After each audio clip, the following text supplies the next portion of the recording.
Let's take you back to this story now. The City of Joburg has until the end of this month to deal with corruption allegations within its ranks. SAMWU gave the city a deadline yesterday, or day before yesterday rather, after it found millions of rands in ratepayers' money had been used unduly. It says rot and corruption are prevalent at the Human Settlements Department and the Johannesburg Social Housing Company.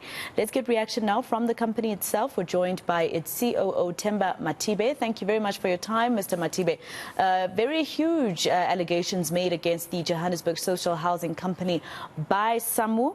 What's your response? Let me just hear your response for now in terms of the allegations leveled against you not signing, for instance, service level agreements. Good afternoon to you and also to your viewers at home. Thank you for having us as the Johannesburg Social Housing Company. So we'll respond to the 4 allegations that have been made in relation to JOSHCO. And the first one, it's in relation to signing of payments. So the process of signing for payments, it's clear in our JOSHCO supply chain policy, as well as in our finance policy and in our standard operating procedure, that the head of department is the one responsible for signing to confirm that the work has indeed been done. And then after that, the head of department will submit, including the respective project manager, will then submit that to the finance department. And then for the finance department to process that payment through the office of the chief financial officer. And the chief financial officer then on a monthly basis will provide the accounting officer, which is the CEO, with a report that is presented at EMT at the city, as well as a report that will be consolidated at the end of the quarter, and that is submitted to the board by the CEO. So for you to even have a purchase order, for you to even be paid, we need to generate what is called a purchase order. For the system to generate a purchase order, there must be a signed service level agreement in place. And a signed service level agreement must always be signed by the accounting officer and that service provider that's providing us with the service. So with this allegation that has been made, we've just put it clear blatantly to the colleague, because in the statement that SAMWU released, they didn't make mention of this, but it was mentioned by one specific person. The individual that has mentioned this, we put it to them and said, can they please provide us with the proof or report us to the law enforcement agencies to say that we're not following the due process? Because it's very easy to throw the slander but not provide the proof that we've paid people without service level agreements, which is impossible. You can't even go on site without a service level agreement. No contractor would allow that. No professional team would certify a work certificate for work done without a service level agreement or without a purchase order being in place, because those are standard contractual documents.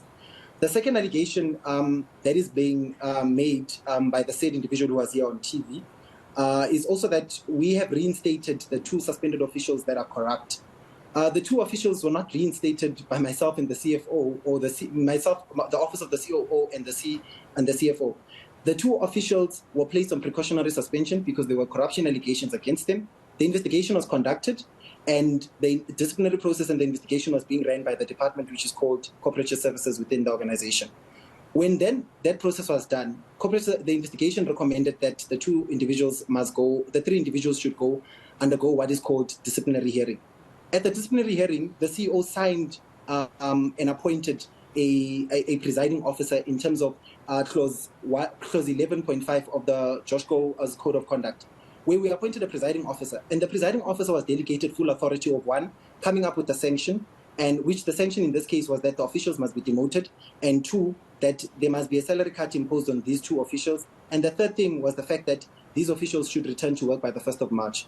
If a sanction has been given by a presiding officer, we as JOSHCO have no right to then overturn or not comply with that sanction, because then the employees or the suspended officials could then take us to court for not implementing what has been awarded at the disciplinary hearing. I just want to jump in there for a little bit, Mr. Mathibe. Are you okay, though, for now, working with people who had such allegations against them, and for, the presiding officer to say demote them and pay them less salary? It means that there was something found against them. So will the Social Housing Company at least have a more watchful eye on these 3 individuals, just to ensure that, they don't try something again?